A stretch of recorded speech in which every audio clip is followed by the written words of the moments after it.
Hello and welcome to your Newsmax Daily for Monday, September 15th, 2025. It's the 258th day of the year, the third of 5 Mondays this month, and I hope you had a terrific weekend. Wow. I mean, what can you say about what we witnessed this weekend?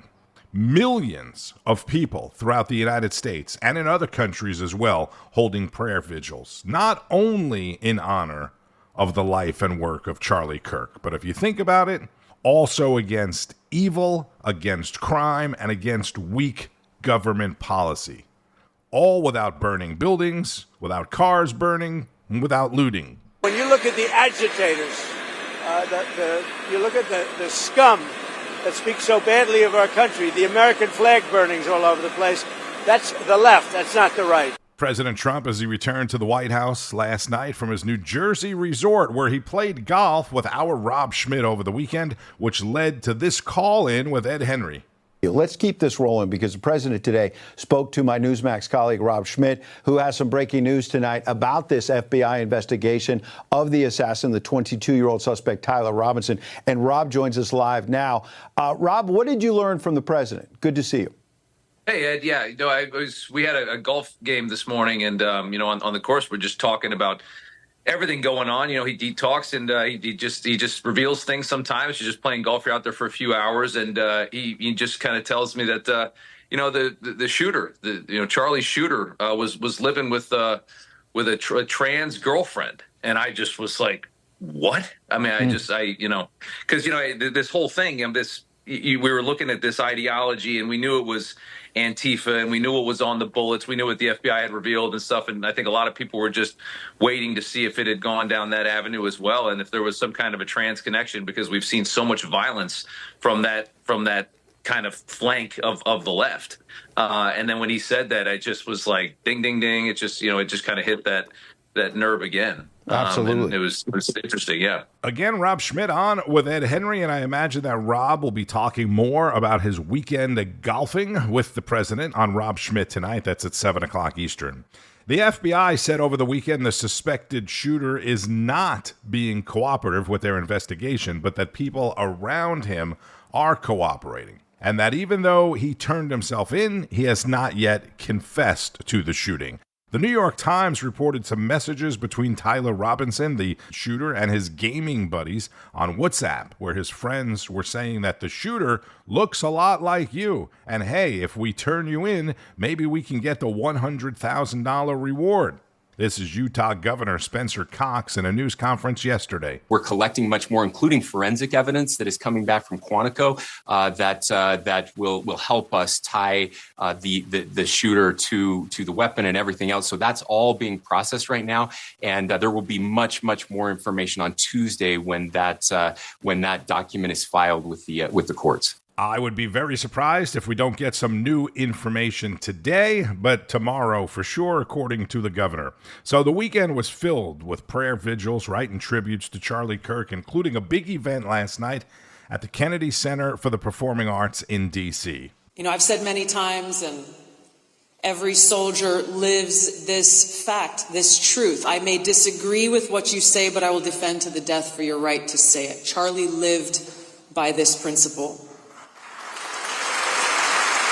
That's Director of National Intelligence Tulsi Gabbard. Kirk's funeral, now scheduled for later this week in his home state of Arizona, followed by a September 21st memorial service at State Farm Stadium, home to the Arizona Cardinals. The 21st is next Sunday. Meanwhile, the wedge dividing Washington and the country since Charlie's murder was driven even deeper over the weekend, as many liberals continue to celebrate his murder, refusing to take down social media posts and retract disgusting statements. More from Newsmax's Tom Basile, host of America Right Now. Will this be the turning point? It has been a very difficult week in America, I don't need to tell you. It started with the video that was gut-wrenching of a young woman collapsing on the floor of a train to die in horror as a career criminal allowed to roam free by a liberal judge ripped her life from her. Literally no one on the train did anything to try to help. It was punctuated by the political assassination of the most powerful young conservative voice in American history. Yes, it's a moment to be outraged. Outraged at the media's intentional ignoring the Charlotte story because it didn't fit their agenda. Outraged by the mayor's sympathy more for the criminal than for the victim. Outrage over more anti-conservative, anti-Christian violence. The sad truth is, though, of course, that scenes like these are not that uncommon.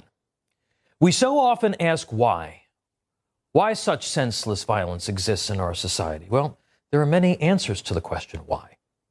Failed welfare state that has trapped urban black men in particular on a modern plantation served by failed public schools. Liberals who pushed subsidized public housing for decades, who have promoted the creation and expansion of an American underclass for the sake of their own political power. Elected officials permitting the mentally ill and hardened criminals to walk our streets to commit mayhem over and over again. The left's stranglehold on higher education and digital information platforms. The intentional degrading of our national identity and core values that define American freedom. There are social reasons as well, of course. Democrats' relentless push to legalize drugs, normalize unnatural lifestyles, and diminish marriage and family while promoting the emptiness of promiscuity and the nihilism of a life without God or biblical truth. What it all boils down to is that we have stripped away what makes life worth living for so many of our fellow citizens. A society increasingly controlled by forces that have more in common with Karl Marx than Thomas Jefferson or Abraham Lincoln has grown rudderless, angry, and depressed. It's because today, too often, we don't put people first. We put systems, political gain, and power and profit over lives and souls and human advancement. What we are witnessing is no accident. It is the result of extreme capitalism, of which big tech and higher education are a part, combined with extreme government intervention that is degrading human dignity. Extreme expressions of power corrupt souls and destroy lives. The corrosion isn't just the young black men who believe that they have nothing to live for or the trans kid who lives in his own reality. It is the breakdown of basic civility among people. Take, for instance, the unhinged woman at the Phillies game last week. C.S. Lewis saw this coming as real communism and fascism advanced in the 1940s. He wrote in the Screw Tape Letters, and you should check those out, quote, "Make sure to keep the patient in a constant state of angst, frustration, and general disdain toward the rest of the human race to avoid any kind of charity or inner peace from further developing." We are the patient, folks. Our founders, who created a constitution for a moral and religious people who believed in the principle that you should love your neighbor as yourself, understood that we are covenanted not with business or political parties and government systems first, but to God and his people. John Paul II said, "When the sense of God is lost, the sense of man is also threatened and poisoned. Man thinks that he may do as he will with his life and the lives of others. History attests that without God, violence and oppression soon arise." We're not treating our nation like it is a nation of people anymore, but a nation of faceless, nameless, soulless machines. We were creating a more perfect union. Then came the march through the institutions, the explosion of the welfare state, explosion of federal power, the so-called sexual revolution, abortion of humans on a mass scale, the castrating of children as human rights. What has followed is the slow hollowing out of the soul of our society. We have diminished the human experience and its indelible connection to both biblical truth and the character of this nation. We have made ourselves so shallow as a people that it now will be very easy for us to be replaced by artificial people. You think things are going to get better with AI? Columnist Matthew Continetti wrote for the Free Press this week, quote, "Anarchy has been loosed on the American left. Every year brings forth downwardly mobile graduates with debt, no prospects, a sense of entitlement, and mounds of resentment. Combine radical individualism with a culture without restraints, and you have the equivalent of a Molotov cocktail." Tom Basile, host of America Right Now, Saturday mornings, 9 Eastern on Newsmax. And we get more on the same from Lidia Curanaj on Sunday Agenda. Parents, let this be a warning to all of you, a sort of turning point, a wake-up call, because your child could be the next Tyler Robinson. According to the FBI, Robinson's father recognized his son in the videos and photos released of the shooter. Robinson then confronted his son. Allegedly, he then confessed to his dad, who then turned him into police. As for a motive, President Trump told Newsmax's Rob Schmitt that Robinson was in a romantic relationship with a trans person who is now cooperating with the FBI. Utah's Governor Spencer Cox confirming that today. The roommate was a romantic partner, a male transitioning to female. You know, Dana Bash, she kind of seems shocked at the trans connection. But of course, all of you at home, including myself, we're not. You know, my heart breaks for the Robinson family because they too have now lost a son. Thankfully, his father stepped up and did the right thing. I want to thank the family members of Tyler Robinson who did the right thing in this case and were able to bring him into to law enforcement as well. By all accounts, Robinson appeared to have had a normal, stable upbringing. He also seemed to be a highly intelligent young man. He was the recipient of a presidential scholarship. Okay. Congratulations. You have been selected to receive the Resident Presidential Scholarship from Utah State University. The value of this scholarship is approximately $32,000. This scholarship is available for 4 years or 8 semesters. However, authorities say Robinson only attended 1 semester at Utah State University, and at the time of his arrest, he was living on his own with his trans partner, studying to be an electrician. So what happens? Where did it go so wrong? Family members telling law enforcement that Robinson openly discussed his political rage. The family member referenced a recent incident in which Robinson came to dinner prior to September 10th, and in the conversation with another family member, Robinson mentioned Charlie Kirk was coming to UVU. They talked about why they didn't like him and the viewpoints that he had. The family member also stated Kirk was full of hate and spreading hate. This is a dark day for our state. It's a tragic day for our nation. And I want to be very clear that this is a political assassination. You know, as a mom myself, I can only imagine how helpless Robinson's parents felt watching their son spiral into a bottomless abyss of rage. I guarantee you that same scenario is happening in homes across the nation as we speak. Kids are becoming losers, these sort of parasites. They're mad at the world, right? Filled with rage for becoming a loser, studying gender studies, and they can't get a job. And rather than take accountability, responsibility for their state in life, they want to look to blame someone else for it. You know, I did a deep dive on social media and found Tyler's mother's Facebook page, which has, since been deleted. And there were all these family photos. They were hunting. They were camping every weekend. They seemed very loving. And that's great and all. But you know what? I have to ask, was faith an integral part of his upbringing? Because when you don't have faith as a foundation for your family, you are on the shakiest of grounds. Many parents are now prioritizing going to games and the travel teams every weekend. It happened. My daughter, she can't even go to her cousin's house. They're there. But what happened to dedicating Sunday to Family Day, to going to Mass, to going to a faith service? Charlie Kirk was very outspoken about this. We want the American way of life, which is, by the way, Christendom. Christians. Our sacrifice, our toil, our vision, the outgrowth of the scriptures gave us Western civilization. And this is where I think is a great rallying cry.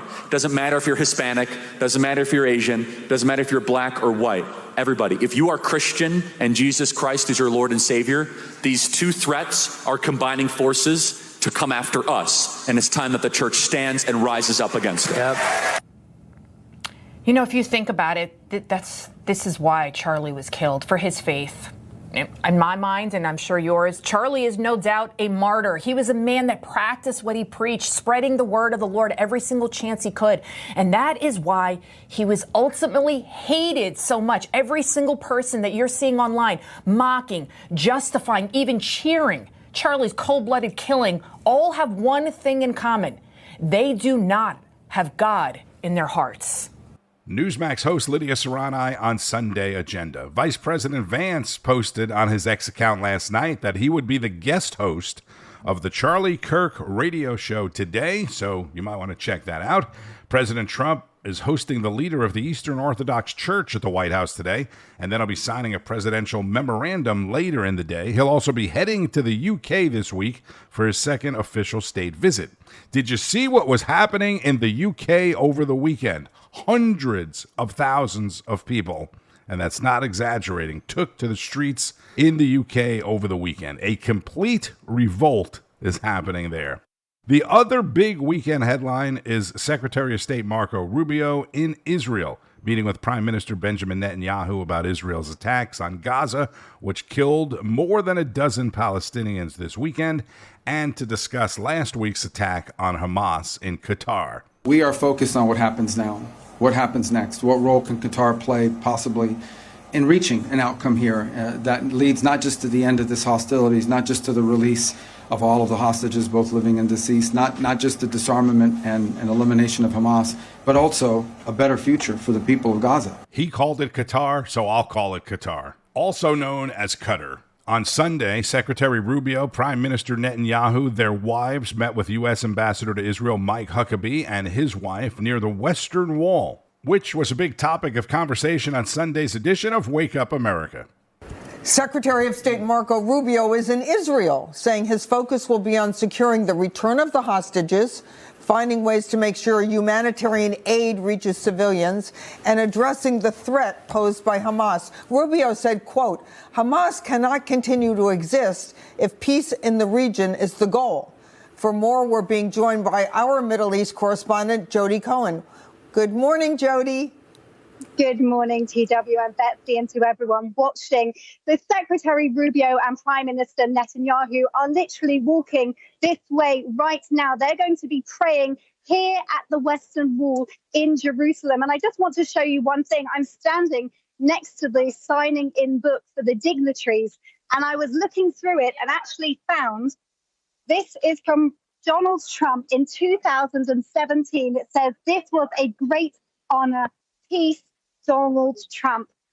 So they're going to be coming and they're going to be adding their signatures to the signing in book. Rubio is also set to inaugurate a new tunnel to the Temple Mount, Judaism's holiest site, which is also the site of Al-Aqsa, holy to Islam. And Rubio and Netanyahu will, of course, be discussing Israel's strike on Hamas leaders in Qatar. Netanyahu posted that eliminating Hamas's leadership would rid the main obstacle to releasing the hostages and ending the war. Commentators are interpreting this as confirmation that Hamas leaders are still alive. And as Rubio departed for Israel, he outlined President Trump's goals. He wants all the hostages out, all 48 of them, living and deceased. Obviously, we're concerned that events last week, he didn't like the way it went down. He's expressed that publicly. There's concern that perhaps that could, we'll talk about, what impact it's going to have on efforts to get all the hostages back, get rid of Hamas, and this war. That's the president's priority. Rubio and Netanyahu are also expected to discuss the future of Judea and Samaria, otherwise known as the West Bank. That's after the UN General Assembly passed a non-binding resolution to establish a Palestinian state. Israel, the US, and 8 other countries opposed the move with 12 abstentions. Meanwhile, a State Department memo reportedly called an upcoming French-Saudi conference on a Palestinian state a reward for terrorism that undermines US national security interests. Rubio's visit comes after he participated in a 4-hour meeting with Qatar's Prime Minister Al-Thani and after the Prime Minister had dinner with President Trump over the weekend. On Monday, Qatar is holding an emergency Arab Islamic summit to discuss Israel's strike on Hamas leaders in Doha, which the UN Security Council condemned, and a delegation of 250 bipartisan US lawmakers is in Israel to discuss the situation and show solidarity. Back to you. Again, that's Newsmax Middle East correspondent Jody Cohen in Israel, who said a bipartisan coalition of more than 200 lawmakers is in Israel this week. Meanwhile, Secretary of State Rubio will be traveling to the UK tomorrow to meet up with President Trump, who's headed there, as I mentioned earlier, for an official state visit.